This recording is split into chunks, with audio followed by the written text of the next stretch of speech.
సెలయేళ్ళు పారుతుంటే ఓ పిల్ల ఎరగులుగుతుండే లోన నదులన్నీ కలిసినట్టు పిల్లగా నవ్వెంత బాగున్నది నీలోన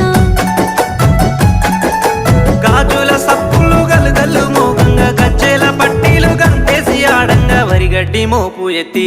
ఓ పిల్ల వయ్యారి నడుము పవే ఈ వేళ